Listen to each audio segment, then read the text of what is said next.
that's where they're two different worlds sort of combine two different aspects, such as like the client and the healthcare worker. Yeah. This week is all about showing how we can help healthcare workers embrace their well-being.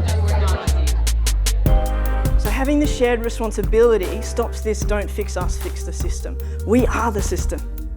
So we have to do it together. You know and I know that we don't have the consistent excellence that we want in our workplaces. And we've got areas that go through purple patches of greatness, but then we also have periods where we drop back. It's that lack of consistency that keeps me awake at night, and it's what we have to work on. So we can show if you interact with the program, and the more times you do, we'll see lower levels of burnout, lower levels of distress, higher levels of self-compassion, higher levels of resilience. So we kind of started with Phil Minns this morning, and then we had a bit of a talk from Adam Spencer. I've settled on 4 things today I want to tell you about sleep. As you know that you can't bank up 3 or 4 nights of bad sleep and think, oh, I'll get it back on Sunday morning. And then we'll move into panel conversations, the workshops in the afternoon, so hopefully it'll be nice and full by the end of the day. Yes. It's actually talking to the staff about what success looks like for them. It shouldn't just be from us as an organisation, because the organisation is the people. There's nothing better than seeing that buzz of our staff when they really succeed in the things they want to succeed in. The second one is stress. The power of breathing is the single lowest hanging fruit when it comes to stress. 4 and out, 2, 3, 4, and hold, 2, 3, 4. Then you've also been given, just nice and lightly up the top there, pinned is your little section of that photo.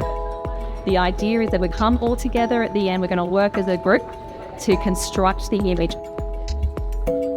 We've got to be communicating as a whole team, because any thought that there's any individual, no matter which position they're in, whether it's in workforce or somewhere else, that they're going to be the person that can answer all the questions or solve all the problems, we're going to fail.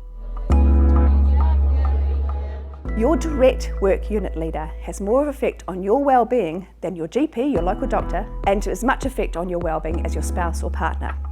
It's quite a huge effect, isn't it? And therefore a huge responsibility to get this right. When we get poor alignment, we get distrust, we get disengagement. So achieving good alignment between our executives, our administrators, everyone in the workforce is incredibly important, and leadership is the absolute key to doing this. Number 3 on our S's, stretch. Wherever you're aiming to get to, starting now and focusing on those 3 S's of sleep, stress and stretch are the most accessible low-hanging fruit.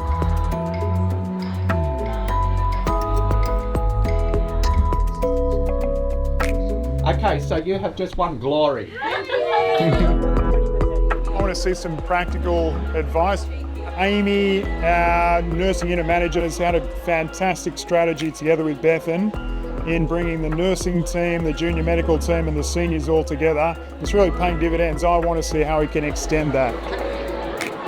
I think the value for me in seeing the way it's worked actually in an LHD environment, that I can think, oh, okay, yeah, how might I be able to do that in my district, and how might I be able to work with my executive team and my people to get things up and running.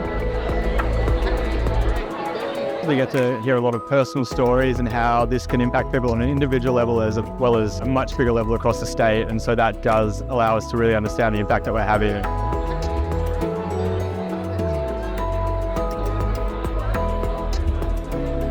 So the energy pod here that you see Dr. Chu in at the moment, we installed that 12 months ago in ICU, and it was really to address safety and fatigue in the department.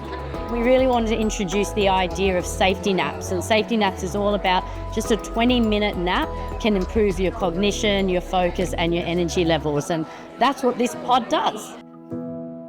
Reflect on what's happened today and give us some final thoughts. Please welcome Bethan back to the stage. Where to now, Bethan?